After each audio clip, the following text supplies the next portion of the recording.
Welkom hier by ons en vanmôre aan die gemeente, jy is al reeds welkom hier. So net daardie stap geneem om nie net by die huis nie, maar ook hier vandag in die kerk en in God se koninkryk haar naam te laat skryf. Wat sy daardie stap geneem het om gedoop te word. Welkom hier by ons, 7de dag Adventiste Kerk Pietersburg. Jy is altyd welkom hier by ons, saam met jou ma, jou pa, die gesin, en almal wat hier is. So net kan jy asseblief vorentoe kom en saam met ons stuur, al die ouderlinge net vorentoe kom, want ons net die saam kneeling gebed. Daar vanmôre spesiaal vir Toilet op aan u. Here sê wat daardie besluit geneem het om deel te wees van u kerk hier op aarde, Here, om haar self te laat doop. Here, dat is 'n belangrike besluit in haar lewe, Here. Sy het lankal gesmag daarna en eindelik het sy daardie finale besluit geneem. Here, ons draag vanmôre op aan u, dat u met haar sal wees, Here, dat u haar pad wat voorlê, Here, dat u daar teenwoordig sal wees, in die vorm van die Heilige Gees, die engele, dat haar pad altyd met rose besaai sal wees. Here, ons bid ook vir Sanet en Anton, en die ander familielede, Anton Junior, ons dra hulle as familie spesiaal op aan u, dat u met hulle sal wees. Here, dat trap al reeds diep spore in hierdie gemeente, vir die leiding wat hulle neem, Here, die voorbeeld wat hulle stel, Here, dat ons altyd ons oë op u gerig sal hou, ook na hulle, wat hulle doen vir u hier op aarde. Seën elkeen vanmôre, ons bid in Jesus naam. Amen.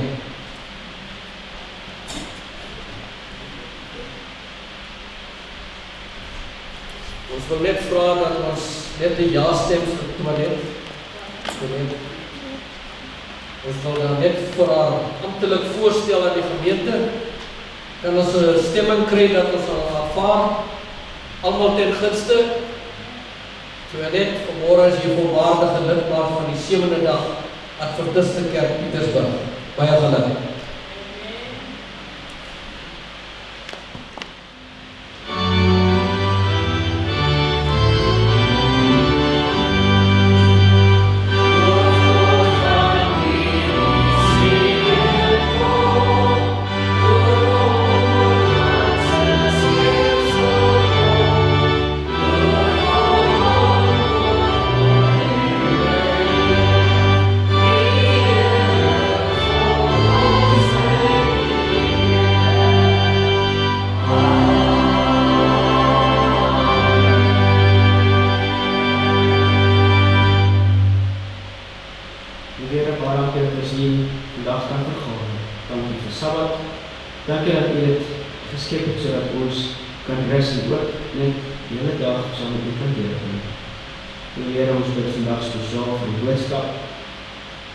Here, spreek in my, dat ek niks word en dat u deur my vertoon sal word. Amen. Johannes 13 vanaf vers 18. Ek spreek nie van julle almal nie, ek weet wie ek uitgekies het, maar dat die skrif vervul kan word, hy wat saam met my brood eet, het sy haksteen deur my opgelig. Van nou af sê ek dit aan julle voordat dit gebeur, sodat wanneer dit gebeur, julle kan glo dat dit ek is. Voorwaar, ek sê vir julle, wie iemand ontvang wat ek stuur, ontvang my, en wie my ontvang hom wat my gestuur het. Toe Jesus dit gesê het hy in sy gees ontstel geword en getuig en gesê, voorwaar, ek sê vir julle, een van julle sal my verraai. En die disippels het na mekaar begin kyk en twyfel omtrent die een van wie hy dit sê. En een van sy disippels, hy vir wie Jesus lief gehad het aan tafel teen die bors van Jesus gelê. Simon Petrus klink nie vir hom dat hy moet vra wie dit kon wees, van wie hy gespreek het. En hy val op die bors van Jesus en sê vir hom, Here, wie is dit? Jesus antwoord, dit is die een aan wie ek die stukkie sal gee as ek dit ingedeel. Jesus antwoord, dit is een aan wie ek die stukkie sal gee as ek dit ingedeel het. En toe hy die stukkie ingedeel het, gee hy dit aan Judas Iskariot, die seun van Simon. En nadat hy die stukkie geneem het, en die Satan in hom ingevaar, en Jesus sê vir hom, wat jy doen dit haastig. Maar waarom hy dit vir hom gesê het, niemand van die wat aan tafel was, verstaan nie. Want sommige het gedink, terwyl Judas die beurs gehad het, dat Jesus vir hom gesê, koop wat ons nodig het vir die fees, of dat hy iets aan die armes moes gee. Net op so ver.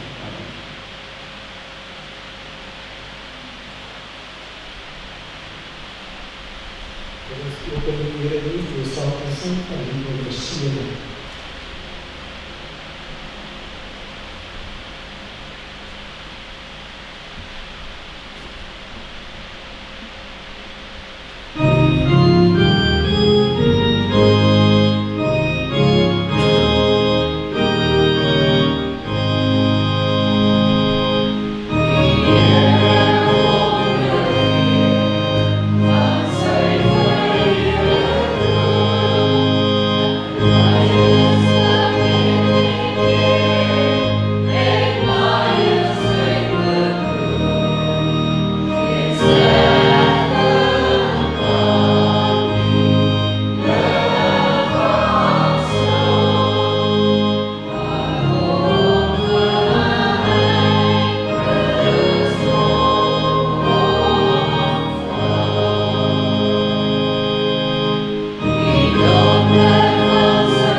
Essa prova do mundo, sempre vai ao que a pessoa coloca no mais, Dankie Here dat U ons gelei het oor hierdie week, dat U ons bewaar het waar ons wat gebeur.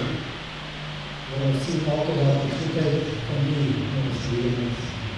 Maar dankie dat U so lief is in ons lewe en ons elke dag gelei. Dat ons moet van ons aan die siek is, met die hospitaal is. Daar is so baie mense wat in pyn is lewe. Wat ongelukkig was, die sterre Here, almal wat op die paai beweeg, dat U ook alles sal beslaan. Ons dankie vir die Here wat in die week gehad het. Ons plekke wat nie gekry het, die Here dat het iemand anders sal wees. Ons wil vir die wêreld weer droog raak. Ons wil Here dat U vir ons weer mense stuur. Ons dankie vir die woord dat U vir ons stuur om uit te leer.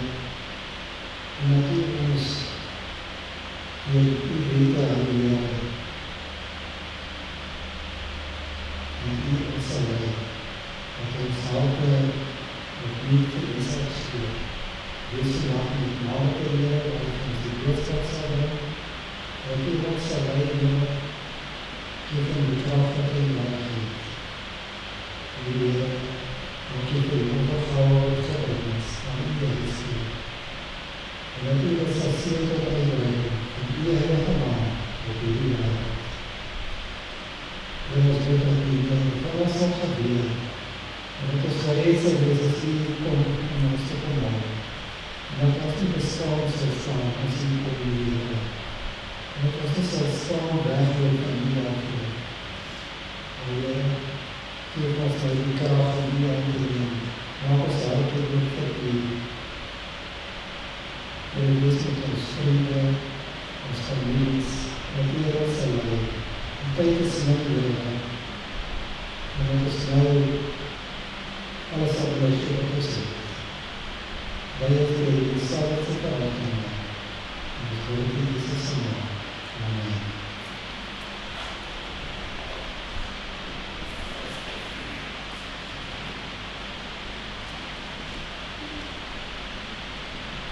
Ons gaan nou weer saam sing van die 197.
Tog daar is iemand wat saam sing tussen my vrou. Weer eens goeiemôre van my kant af. Dis die Sabbat.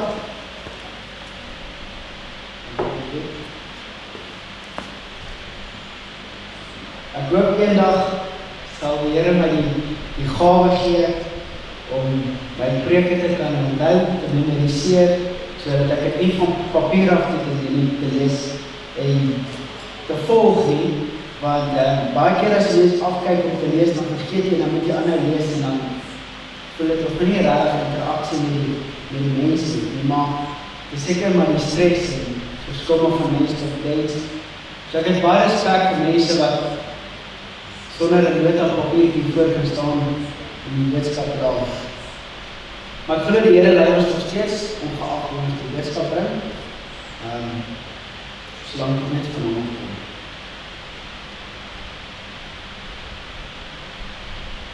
Partykeer as jy boodskap voorberei, baie keer dan kry jy die gedagte en soos jy nou gaan, ek gaan dit nou maar 'n preek doen, dan kom jy agter, jy praat meeste van die tyd ook maar met jouself.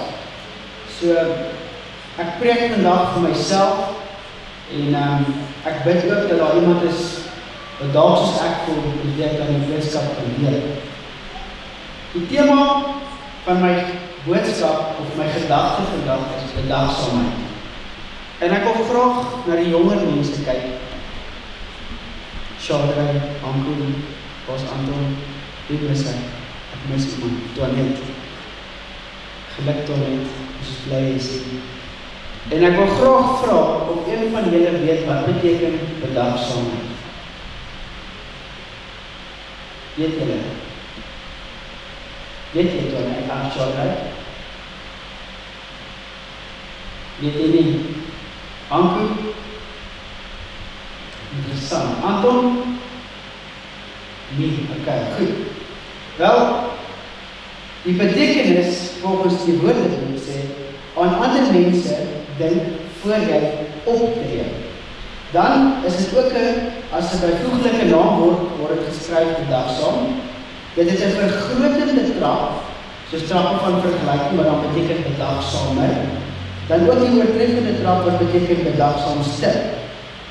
Dan is daar attributief wat beteken hoe hulle dit sê bedagsame, en dan partitief wat sê bedagsaams.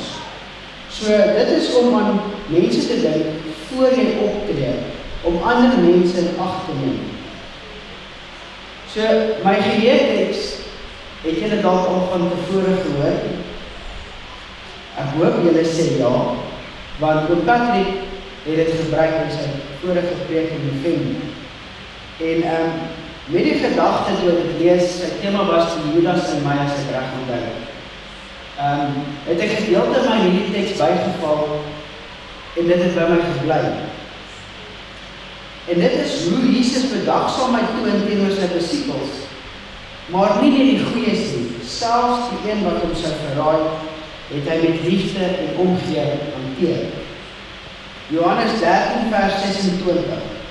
Jesus antwoord, dit is die een aan wie ek die stukkie sal gee, as ek dit ingedoop het, en toe hy die stukkie ingedoop het, gee hy dit aan Judas Iskariot, die seun van Simon. Jesus het nie dadelik sy naam uitgeblader aan die een wat hom sou verraai nie.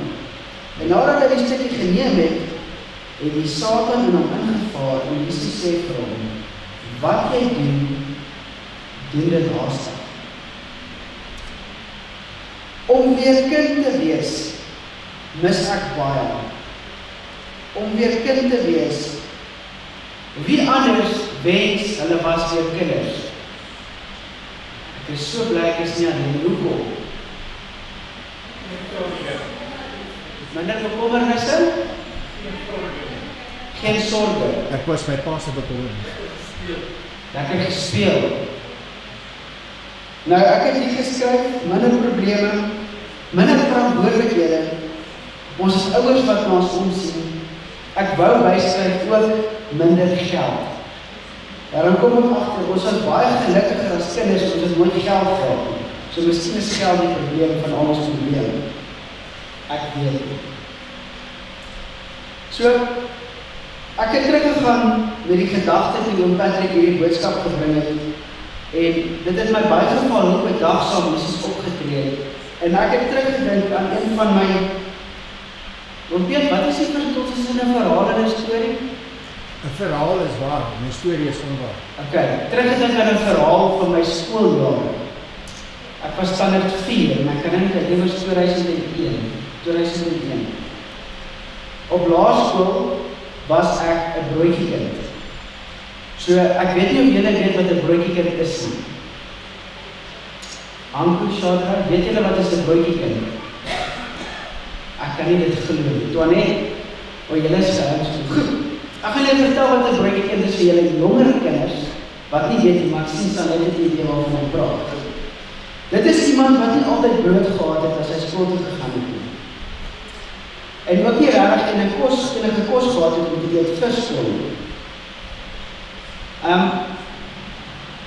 Ek het baie keer in kinders gespot, soos ek al vir julle vertel het, omdat ek broodjie kinders was, maar ek self was kind.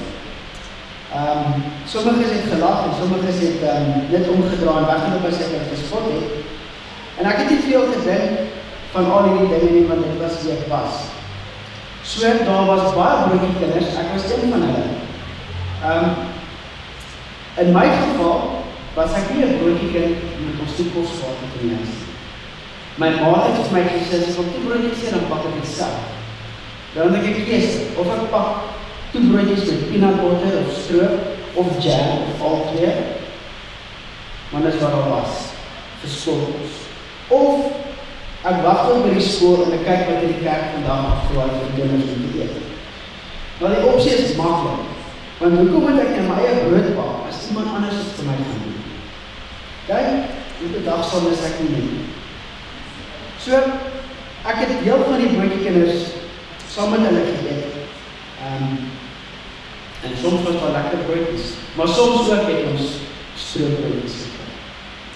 So ek was so regular van die tussen die broodjie kinders, dat dit nie sommer een van my eerste werke geword het. Was nie betaal daarvoor nie, maar ek het het geniet, want dit beteken, ek kom voor in die klas uitloop vir pauze, ek kan gaan check wat is in hierdie broodjie maandjie vandag, en ek kan natuurlijk vir my eerste uitgaan. Ek kon kies, hoe makkelijk nie. So, het die juffrou my aangestel, dit was juffrou Petra, en sy het my gevra of ek sal my neer om seker te maak dat elke kind 'n broodjie sal kry, en dat niemand vraatsig sal raak en vat wat nie aan hulle behoort nie. Nou natuurlijk, vir my was het lekker om vir hulle te sê, het nou genoeg gehad. Dis jou pakkie, gaan geniet jou pauses ander kinders ook. So, dit mag, dit is lekker. Ja, so, ek het het geniet. Die lekker ding was daarom, ek kon ook sien wie die gereelde kliënte was. Wie het gekom net vir die ham en kaas, en wie was meer gereeld daar as ander. Soms het hulle net gekom as daar sop is, soms as hulle geweet het as kaasbroodjies, en dan is daar die klomp wat daar moes gewees. So nou ja, my vrou sê altyd ek het 'n gawe om mense te kan lees. Weet jy, dit kom van 'n lang pad terug. So ek kon sien wie was net daar om kos te kry, en wie was net daar want daar was lekker kos. So ek het die verantwoordelikheid en die reg gehad om nee te sê vir sekere mense om dan te sorg dat die wat gereelde broodjie kinders was, te troos met 'n lekker ham en kaasbroodjie, en dan die peanut butter broodjies geberg vir die uitjies wat net so nou en dan daar opgedaag het. Ek het nie al hulle geskiedenis geken nie, maar ek het gevoel, as hy nie elke dag daar is, dan het hy partykeer kos. En die ouens wat dan miskien wat waarvan hulle soos ek weet. Maar ek het seker gemaak dat die gereelde mense eers die lekkerste kos. So ja, ek was nie altyd populêr onder die bederfdes nie, omdat ek nie altyd vir hulle die lekker kos gegee het. Maar die mense wat werklik gereelde was, kon dan lekker eet skool. So as daar nou nie lekker ham en kaas toebroodjies was nie, was die rekord, maar almal kon daarom iets kry om te eet. So, dan was daar kere gewees wat daar nie genoeg broodjies was. Dan moes ek my pakkie wat ek vir my uitgehaal het, opoffer. Maar nie vir enige iemand nie, vir die ou wat daar extra skoolklas gehad het en tydens pauze en laat was, want ek het die gezicht herken, so ek het geweet as iemand aankom wat nie betyds was nie, en dan het ek partykeer my broodjies met hom gedeel, of ek het hom gegee. Want ek weet, dat ek het brood met die huis, ek is net te lui met self te pak. So, ek is dankbaar dat ek partykeer kan sien dat daar mense is wat rarig bevoorreg is, behoeftig is, meer as ek en dan is dit nie vir my probleem om so iemand iets te doen. So Juffrou Petra was 'n goeie steunpilaar vir my gewees. Ek was verbaas dat ek haar naam onthou, maar ek dink dis omdat sy so groot invloed op my lewe gehad het, sonder dat ek dit besef het. Ek dink ek kan nie baie vrouens van onthou nie, maar sy sê van my.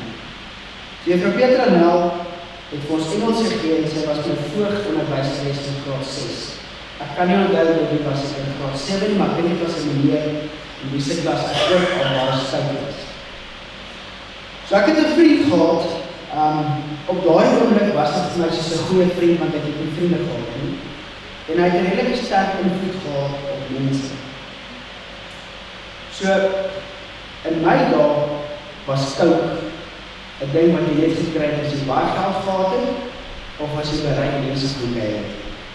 En hy het eendag vir ons 'n hele fles Coke saam skool toe gebring. Dit was Kersfees. Dit het gevoel soos Kersfees. Ons het 'n hele liter Coke, ek weet nie hoe die borrel was, maar ek neem aan dit was 'n liter gewees. Coke vir hierdie hele dag van skool. So dit was of Orals of water of Coke. So as jy nou Coke en water gestaan het, so jy was in die kiste Coke gedrink.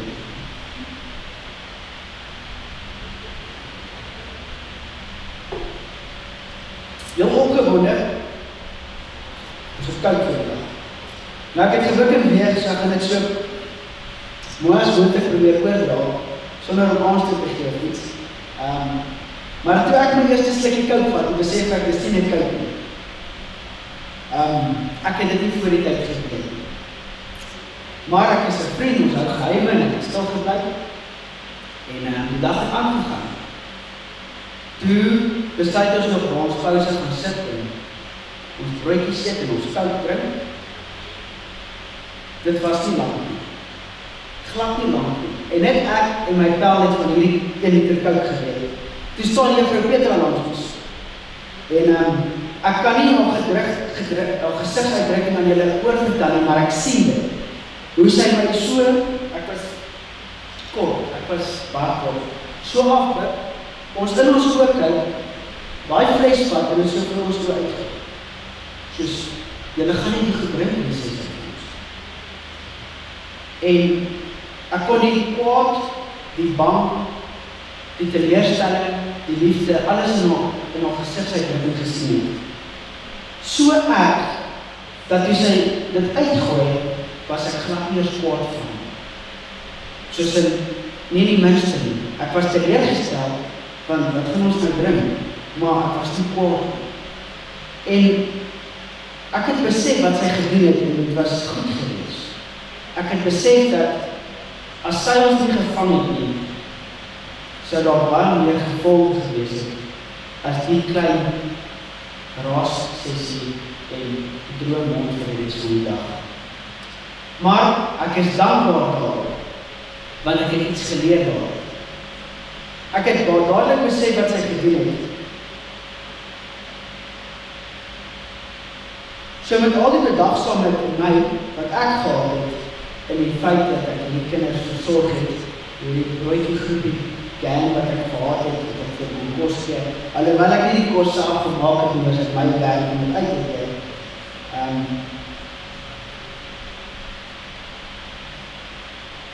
Tussen al my stout, was daar 'n engel wat oor my gewaak het in die tydperk. En sy het vir my baie leiding gegee en omgesien in die laaste 2 jaar van my laerskoolloopbaan. So, ja, sy het Engels gegee en altyd as ons na klas was, het sy na ons gekyk om met liefde te hanteer. Ons het ook 'n graad 7 tegniese tekenonderwyser gehad. Ek het iemand in die week van hom vertel. Ek dink hy was 'n Duitser, want hy het baie van Hitler gepraat en die eerste mense gegreep. En mense het op sy stap geloop en sê, en dan voet hy die mense so. Hy het ook baie komplimente gegee vir ons. En dis goedjies van my skool wees, die kind wees wat ek onthou. En ons vergeet dit soms, maar dit dra waarde wat ons onthou het. So met hierdie gedeelte wat op Patrick toe nou gelees het, en ek nog gekyk het, het ek besef dat hoe bedagsaam ons soms moet wees en partykeer nie is nie. En selfs hoe Jesus sy bedagsaamheid oor Judas getoon het. Ek weet dat ek nie altyd so mooi teenoor almal opgetree het in my skoolloopbaan en selfs vandag. Partykeer is ons die Judas, soos wat in Patrick vir ons vertel het en hoe ons dan van ons eie Judas het ontslae. Dan besef ons almal, insluitend ek, dat ons Jesus nodig het. Ons besef dat ons van nature aard sleg is en net soms goed is. Maar as ons onsself oorgee aan Jesus, kan ons meer bedagsaam wees met hom in ons as wat ons by onsself is. En ons lees graag dat in die Bybel dat ons by onsself as mens nie kan goed wees nie. Die ou wat dink hy is goed by homself, het 'n probleem. Ons het Jesus nodig.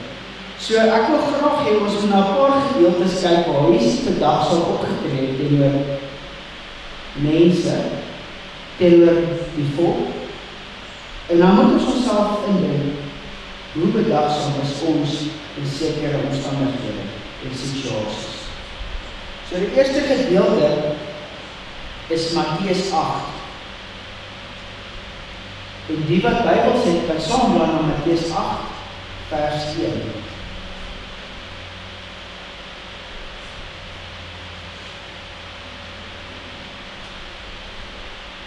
Tot vers 4. En dit lees as volg. En toe hy, Jesus, van die berg afkom, het groot menigtes hom gevolg. En daar het 'n melaatse man gekom en voor hom neergeval en sê, Here, as U wil, kan U my reinig.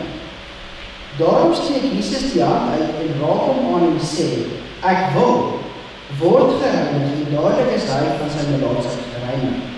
En Jesus sê vir hom, pas op, dat jy dit aan niemand vertel nie, maar gaan vertoon jou aan die priester en offer die gawe wat Moses voorgeskryf het tot 'n getuienis vir hulle. Jesus genees 'n melaatse man sonder om te vra waarom hy genees word of waar hy vandaan kom. Die volgende is Matteus 8 vanaf vers 23. En toe hy in die skuit klim, het sy disippels hom gevolg, en daar het 'n groot storm op die see gekom, sodat die skuit toe was onder die golwe, maar hy was aan die slaap. Daarop kom sy disippels en maak hom wakker en sê, Here, red ons vergaan. En hy sê vir hulle, waarom is julle bang, klein gelowiges? Toe staan hy op en bestraf die winde en die see, en daar het 'n groot stilte gekom. Hy die see en die winde bestraf, en daar het 'n groot stilte gekom. En die manne wat het hulle verwondering gesê, wat vir 'n mens is hy, dat selfs die winde en die see hom gehoorsaam is. Jesus het nie gevra of hulle glo dat hy dit kan doen nie. Jesus het besef hulle is benoud en het dadelik sy hulp ontmoet. Markus 2 vers 1 tot vers 12. En na 'n paar dae het hy weer in Kapernaum gekom en die mense het dit gehoor en dat hy in die huis was. En dadelik het baie saamgekom sodat daar selfs by die deur nie meer plek was nie. En hy was besig om aan hulle die woord te verkondig. En daar kom mense na hom met 'n verlamde man wat deur vuur gedra word. En toe hulle vanweë die skare nie naby hom kon kom nie, maak hulle die dak op waar hy was, en nadat hulle dit oopgebreek het hulle die bed waar die verlamde op lê laat afsak. En toe Jesus hulle geloof sien, sê hy vir die verlamde: "Seun, jou sondes is jou vergewe." En sommige van die skrifgeleerdes het daar gesit en in hulle harte geredeneer: "Waarom praat hierdie man so godslasterlik? Wie kan sondes vergewe behalwe een, naamlik God?" En Jesus het dadelik in sy gees geweet dat hulle by hulle self so redeneer, en hy sê vir hulle: "Wat redeneer julle oor hierdie dinge in julle harte? Wat is makliker, om vir die verlamde te sê, die sondes is jou vergewe, of om te sê, staan op en neem jou bed en loop? Maar, dat julle kan weet dat die Seun van die mens mag het om op die aarde sondes te vergewe, sê hy vir die verlamde man: Ek sê vir jou, staan op, neem jou bed op en gaan na jou huis. En dadelik staan hy op, neem sy bed op en gaan voor die kloof van almal uit, sodat almal verbaas was en God verheerlik en sê: So iets het ons nog nooit gesien nie. Jou sondes is jou vergewe. Jesus wag nie dat die man vra nie. Hy antwoord hom dadelik, net dat hy hulle geloof gesien het. Jesus dit vir. Dat hy hulle geloof gesien het. Jesus het nie gevra wat soek hy daar nie. Jesus het geweet wat soek hy daar. Jesus het hom dadelik geantwoord. En net om die skrifgeleerdes tevrede te stel, sê hy hom, staan dan ook op en loop. Sommige man nie. Selfs met die versoeking van Jesus in die woestyn, kan ons in die Bybel sien hoe Jesus vir Satan baie nederig geantwoord het in al sy beproewinge. Die laaste versoeking waar Satan Jesus gevra het om te buig, tog was Jesus langmoedig teenoor Satan die eerste 2 kere, maar Jesus het hom bestraf en hom weggejaag. Die feit dat Jesus geweet het is Satan, geluister het na sy verhaal, na sy storie, excuse ek moest net reg verstaan, maar Jesus het nog steeds geluister, alhoewel Jesus geweet het wat Satan doen, het hy geluister. Hy het hom nie weggejaag nie, hy het geluister. En ek glo dat in 'n mate moes Jesus luister om seker te maak, is dit werklik wat Satan wil doen. Dan ou Judas, alweer Judas, Johannes 13 vers 26. Jesus antwoord: Dit is die een aan wie ek die stukkie sal gee, as ek dit ingedoop het. En toe hy stukkie ingedoop het, gee hy dit aan Judas Iskariot, die seun van Simon. En nadat hy die stukkie geneem het die Satan in hom ingevaar, en Jesus sê vir hom: Wat jy doen dit haastig.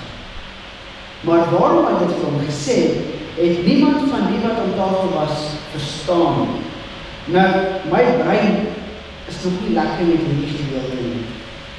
Want sommige het gedink, terwyl Judas die beurs gehad het, dat Jesus vir hom sê, koop wat ons nodig het vir die fees, of dat hy iets aan die armes moes gee.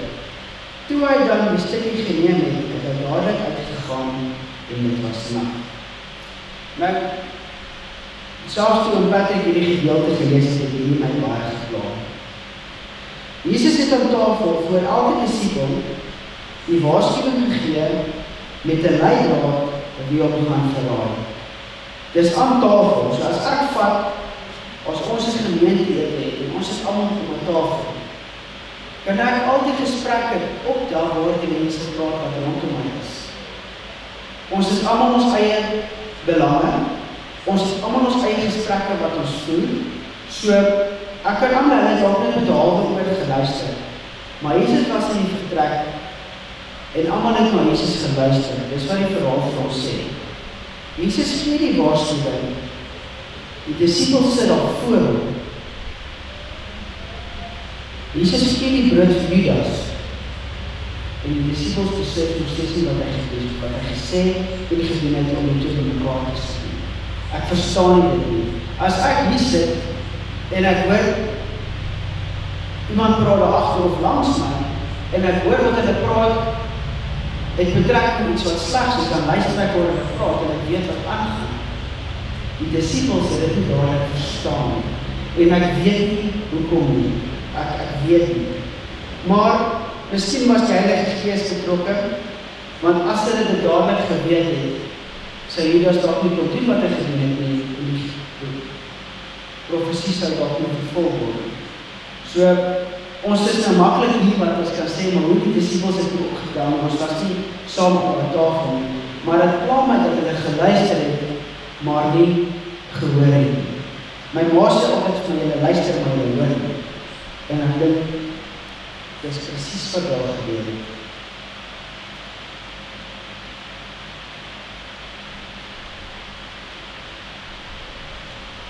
Ek wonder dan of hulle nie besef wat Jesus gesê het nie. Dan, soos ek gesê, ons hoor maar ons luister nie, of ons luister maar ons hoor nie. Hoeveel keer doen ons as die partykeer om ons eie lewe te sien? Enige plek, by die kerk, by die werk, by ons huis, dat ons luister of ons hoor maar ons luister nie. En dan kyk ons na die disciples en ons vra ons, hoe sien hulle dit nie raak nie? Maar ek sien dit ook partykeer nie raak nie. En dan besef jy hoe Jesus se liefde en bedagsaamheid nie net ons steeds so baie en so sterk oor ons moet wees nie. So lief was Jesus vir Judas, tot op die einde. Judas het toch nog 'n kans gehad, maar Jesus het geweet. Al die vrugte van die Gees het Jesus uitgeleef, oral waar hy beweeg het. Bedagsaamheid het hy oral toegepas, teenoor elke persoon, selfs die wat teen hom was. Soms het ons 'n sintuig om ons te oortuig dat iets reg of verkeerd is. Soms en meestal kan ons ook die verkeerde besluite neem en ons besluite beïnvloed ons denkwyse. Dit beïnvloed die manier waarop ons na mense kyk en dit beïnvloed ons verhouding met ons medemense. Dit beïnvloed ons verhouding met God. Ons kan kies soos wie ons wil wees. Ons kan onsself in enige van hierdie mense se skoene plaas. Ons kan 'n melaatse wees op soek na genesing. Ons kan in gevaar wees op soek na skuiling. Ons kan in gevaar wees. Ons kan op 'n plek wees op soek na voedsel. Ons kan in gevaar wees op soek na vergifnis. Ons kan blind wees en op soek wees na die lig aan die einde van die tonnel. Of ons kan die teenoorgestelde van al hierdie goed wees en ons dink ons is nie in gevaar nie. Ons kan onbedagsaam wees en optree soos Satan of Judas, die Satan en Judas in geval het. En dit is so interessant dat Jesus genoem het dat die Bybel sê vir ons dat Satan en Judas ingeval. En dit besef ek dat Judas het probeer goed wees, maar Satan was net sterker op daardie binne.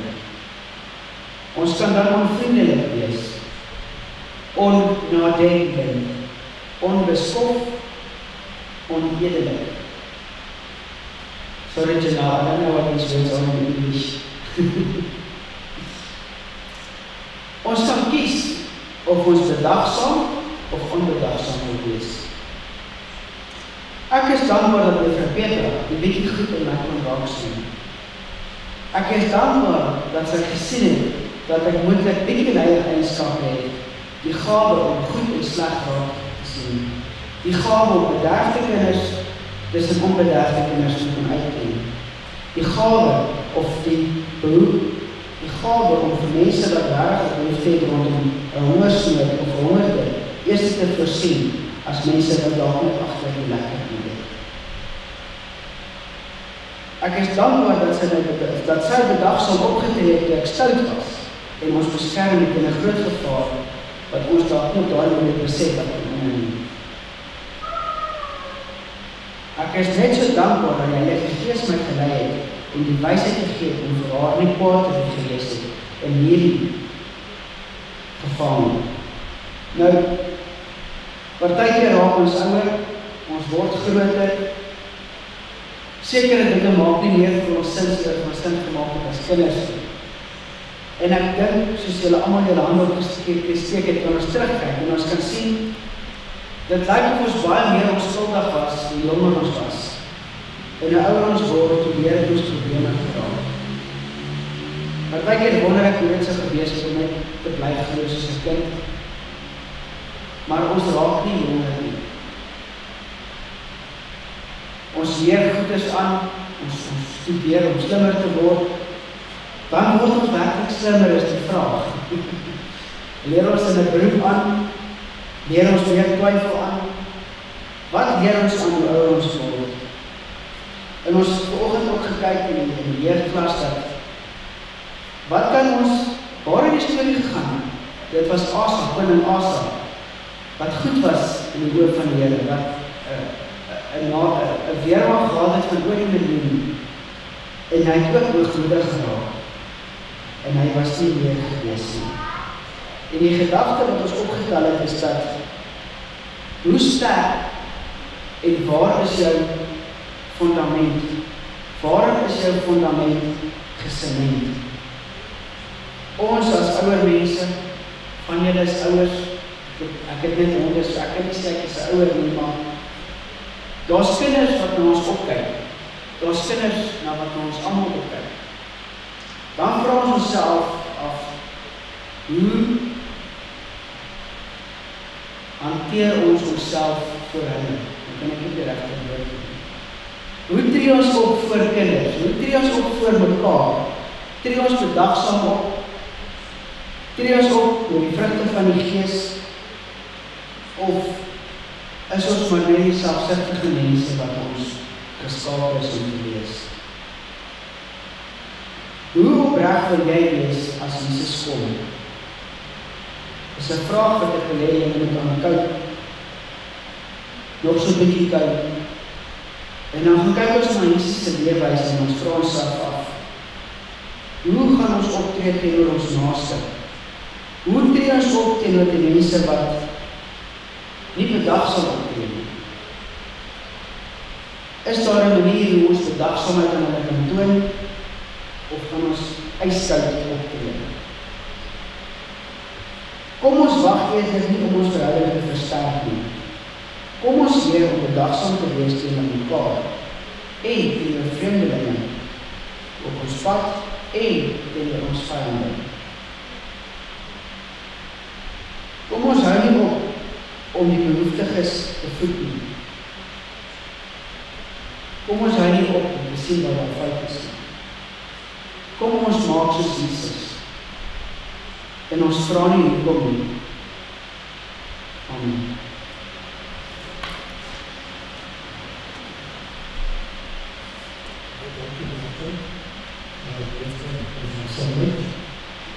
En ons sluit af deur saam te sing van die Here met die Here.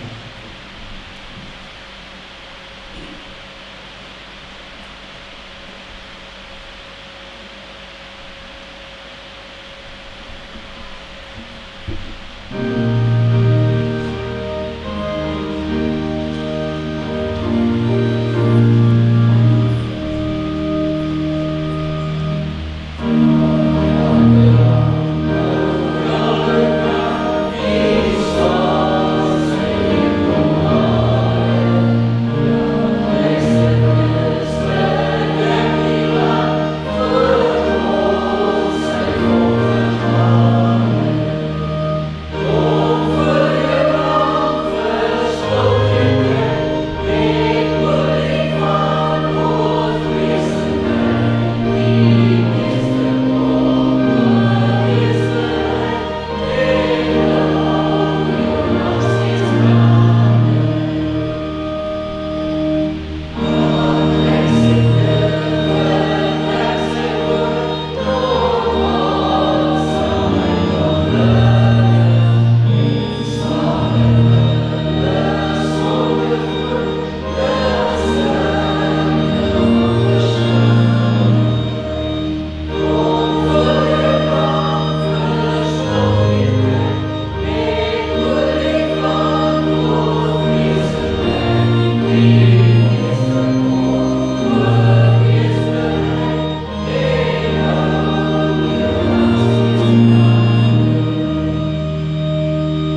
kom vul ons dan Here. Reinig ons en vul ons die Heilige Gees. Lei ons om bedagsaam op te tree teenoor ander, dat ons U voorbeeld sal volg en U sal trou vir Here, wees met ons. Amen.